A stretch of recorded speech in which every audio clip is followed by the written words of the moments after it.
Assalomu alaykum hurmatli talabalar. Bugungi mavzumiz uglevodlarning tasnifi va ayrim vakillari. Rejalarimiz: birinchisi monosaxaridlarning tuzilishi va hosilalari, ikkinchisi murakkab uglevodlar, uchinchisi polisaxaridlar, to'rtinchisi disaxaridlar va pektin moddalar. Uglevodlar o'simlik olamida juda ko'p tarqalgan organik birikmalardan bo'lib, ular hayotda muhim ahamiyatga ega. Ular o'simlik tarkibiy qismining 80-90% tashkil qiladi. Uglevodlar fotosintez jarayonining asosiy mahsuloti hisoblanadi. Ular o'simlik nafas olish jarayonida parchalanadi, ko'p energiya ajraladi. Bu energiya tirik organizmlarda sodir bo'ladigan turli-tuman sintez reaksiyalarida sarflanadi. Uglevodlar hayotiy proseslarda muhim rol o'ynaydigan birikmalar, oqsillar, nuklein kislotalar va yog'lar hosil bo'lishida ham alohida ahamiyatga ega. Uglevodlarning ko'pchiligi o'simliklarda zaxira modda sifatida to'planadi. Uglevodlar uglerod, vodorod, kislorod atomlaridan tashkil topgan bo'lib, ular tarkibidagi vodorod va kislorodning soni nisbati xuddi suv molekulasinikiga o'xshash, ya'ni 2:1 nisbatda bo'ladi.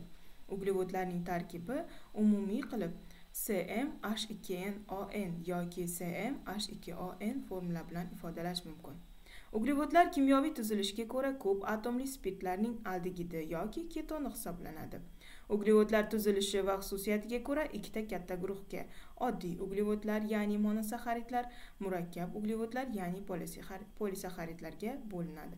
Polisaxaridlar ikkita kichik guruhni tashkil qiladi. Bular uncha katta molekulyar massaga ega bo'lmagan oligosaxaridlar va haqiqiy polisaxaridlardir.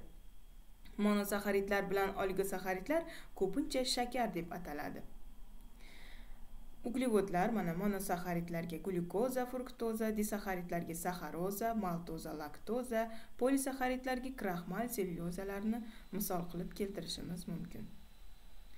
Oddiy uglevodlar monosaxaridlar tarkibida keton va aldegid guruhi bilan bir qatorda spirtli oksi guruhlar ham mavjud. Tarkibida aldegid guruhi bo'lgan monosaxaridlar aldozalar, keton guruhi bo'lgan monosaxaridlar ketozalar deb ataladi. Monosaxaridlar tarkibidagi uglerod zanjirining uzunligiga, ya'ni uglerod atomlarining soniga qarab farq qilinadi.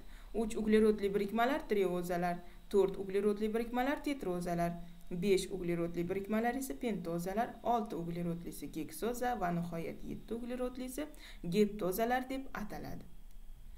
Monosaxaridlar tarkibidagi karboksil guruhining joylashishiga qarab ikki xil izomer, ya'ni aldoza va ketoza izomerini hosil qiladi. Monosaxaridlar molekulasida asimetrik uglerod atomlari bor. Monosaxaridlar bu jihatdan ham izomer hosil qiladi. Eng oddiy monosaxarid hisoblangan glitserat aldegid molekulasi bitta asimetrik uglerod atom bo'lib, u ikkita, ya'ni o'ngga va chapga buruvchi izomer hosil qiladi. Monosaxaridlarning halqali shakllari ular tarkibidagi aldegid guruhi bilan biror OH guruhi o'rtasida hosil bo'ladigan yarim asetal bog'lar tufayli vujudga keladi. Yarim asetal bog'lar odatda aldegidlar bilan spirtlar orasida boradigan reaksiyalar natijasida hosil bo'ladi. Glyukoza molekulasidagi yarim asetal bog'lar aldegid guruhi bilan 4 yoki 5 uglerod atomidagi OH guruhi o'rtasida hosil bo'ladi. Shu bilan bir qatorda hosil bo'lgan kislorod ko'pgina 5 va 6 halqani tutashtiradi. Hosil bo'lgan 6 a'zoli halqa tetragidropiran hosilasi bo'lib, glyukozaning piran shakli deb ataladi. Monosaxaridlarning fosfat kislota bilan hosil qilgan fosforli efirlari ayniqsa katta ahamiyatga ega. Monosaxaridlarning fosforlanishi uglevodlar parchalanishining birinchi bosqichi hisoblanadi. Monosaxaridlardan boshqa yanada murakkabroq uglevodlar hosil bo'lishi ham shu jarayon bilan bog'liq. Aminosaxaridlar monosaxaridlar hosilasi bo'lib, tarkibida biror gidroksil guruhi o'rnida amin guruhi tutadi. Aminosaxaridlar ko'proq polisaxaridlar tarkibida uchraydi. Aminosaxaridlarni aminoshakarlar ham deb atashadi. Aminosaxaridlarning eng muhim vakillaridan biri bo'lgan glyukozamin hayvonlarda hayotda zamburug'lardan ajratib olingan. Bu aminosaxaridlar xitin va mukopolisaxaridlar tarkibida bo'ladi. Kislorod atomini yo'qotgan monosaxaridlar dezoksirsaxaridlar deb ataladi. Dezoksirsaxaridlarning eng muhim vakillaridan biri dezoksiribozadir. Bu birikma asosan DNK tarkibida uchraydi. Dezoksishakarlar ko'pincha glyukozidlar tarkibida uchraydi. Masalan, ramnoza kvartetrin tarkibida ko'p bo'ladi. Monosaxaridlarning oksidlanishi natijasida shakar kislotalari hosil bo'ladi. Monosaxaridlar oksidlanish sharoitiga qarab turli mahsulotlar hosil qiladi. Masalan, D glyukoza bromli suv yordamida oksidlanganda aldegat gruppa garpoksil gruppagacha oksidlanib, D glyukonat kislota hosil bo'ladi. Buning natijasida D glyukozadan 2 asosli shakar kislota hosil bo'ladi. L galaktozadan esa shakar kislota izomeri hisoblangan shilimshiq kislota hosil bo'ladi. Agar monosaxaridlarning 6-uglerod atomidagi spirt gruppa oksidlansa, urg'un kislotalar hosil bo'ladi. Masalan, glyukozadan glyukouranat, mannozadan mannouranat hosil bo'ladi. O'simliklar tarkibida ko'p uchraydigan urg'un kislotalar muhim ahamiyatga ega. Ular pektin moddalar va ba'zi bir murakkab polisaxaridlar tarkibida uchraydi. Urg'un kislotalar geksozalardan pentozalar hosil bo'lishda ham ishtirok etadi. Monosaxaridlarning qaytarilishi natijasida shakarli spirtlar hosil bo'ladi. Shakarsimon murakkab uglevodlarni, ya'ni oligosaxaridlar deb atash mumkin. Bu birikmalar xususiyatiga ko'ra oddiy uglevodlarga yaqin turadi. Masalan, ular suvda yaxshi eriydi. Ko'pincha shirin ta'mga ega bo'lib, osonlik bilan kristal hosil qiladi.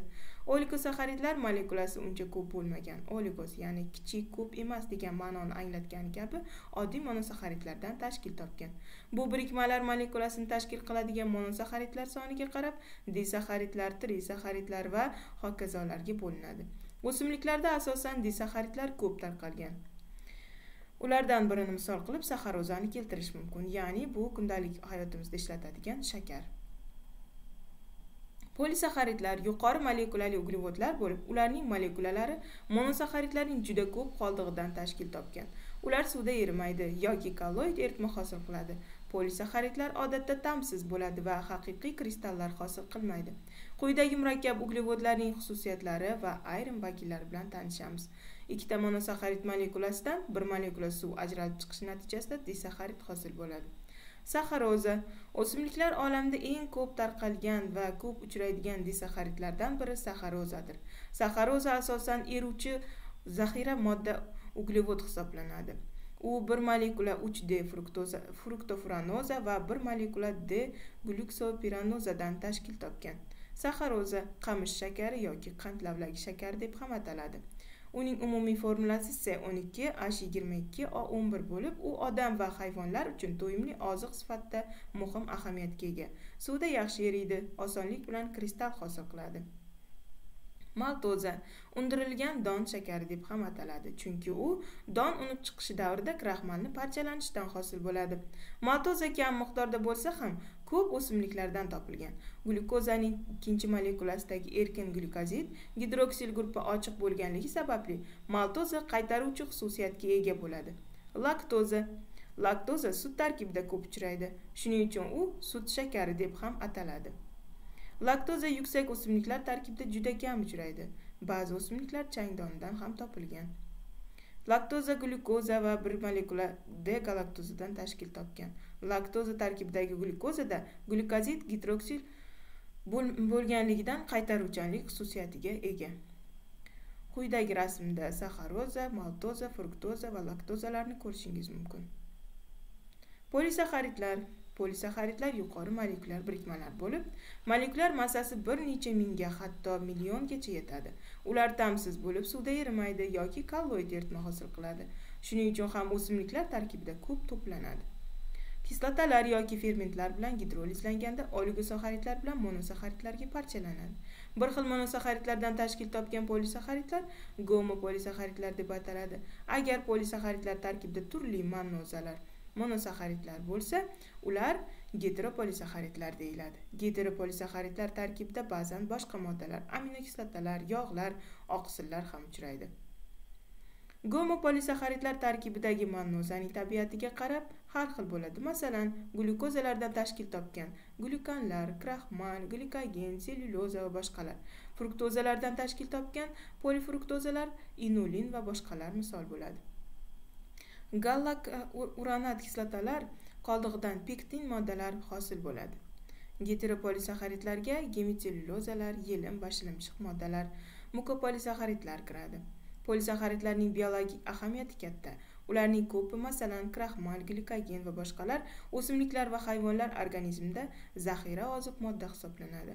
Ba'zi polisaxaridlar sellyuloza tayanch va himoya vazifasini bajaradi, ya'ni struktura elementlari tarkibiga kirib, ularning mustahkamligini ta'minlaydi. Kraxmal o'simliklar tanasida eng ko'p to'planadigan va eng muhim polisaxaridlardan hisoblanadi. U o'simlik donida ayniqsa ko'p bo'ladi. Masalan, guruch va makkajo'xorida 80% gacha, bug'doyda 60-70% gacha, kartoshkada 20% gacha kraxmal bo'ladi. Kraxmal ikki xil birikmadan, ya'ni amiloza va amilopektindan tashkil topgan. Har ikkala birikma bir-biridan fermentativ, fizik-kimyoviy xossalari bilan farq qiladi. Amiloza issiq suvda yaxshi eriydi, shuning uchun uni oson ajratib olish mumkin. Amilozaning molekulyar massasi 100 minggacha bo'lsa, amilopektinning molekulyar massasi 50 mingdan 1 milliongacha yetadi. Kraxmal tarkibidagi amiloza 15-25%, amilopektin 75-85% tashkil qiladi. Amilopektin tarkibida 0,1-0,8% gacha fosfat kislota bo'ladi. Amilopektin yod ta'sirida binafsha hamda qizg'ish binafsha rangga kiradi. Amiloza yod ta'sirida ko'karadi. Uning tarkibida 0,3% gacha suv, fosfor bo'ladi. Amiloza molekulasi ham glikopiranoza qoldiqlaridan tashkil topgan bo'lib, ular 1-4 bog' orqali bog'langan. Glikogen, ya'ni hayvon kraxmali deb ataladigan polisaxarid odam va hayvon organizmida zaxira oziq modda sifatida uchraydi. Biroq u zamburug'lar va makkajo'xori doni tarkibida ham topilgan. Issiq suvda kolloid eritma hosil qiladi.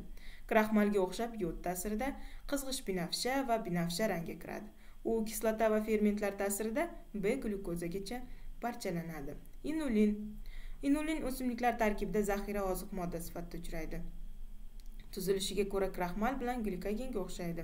U kartoshka gul va ko'ksag'iz tarkibida ko'p topilgan. Odam va hayvonlar organizmi inulinni yaxshi o'zlashtiradi. Sellyuloza o'simliklar tarkibida ko'p bo'lib, ular hujayrasi devorining asosini tashkil qiladi. O'simliklar barglarining 15-30%, yog'ochning 50% sellyulozadan iborat. Bu birikmaning nomi ham hujayraning tuzilishida muhim rol o'ynashini bildiradi. Sellyuloza hujayra degan ma'noni anglatadi. Gemiselyulozalar bu birikmalar ham sellyuloza singari hujayralar devori tarkibida uchraydi. Ular suvda erimaydi, lekin ishqoriy eritmalarda yaxshi eriydi.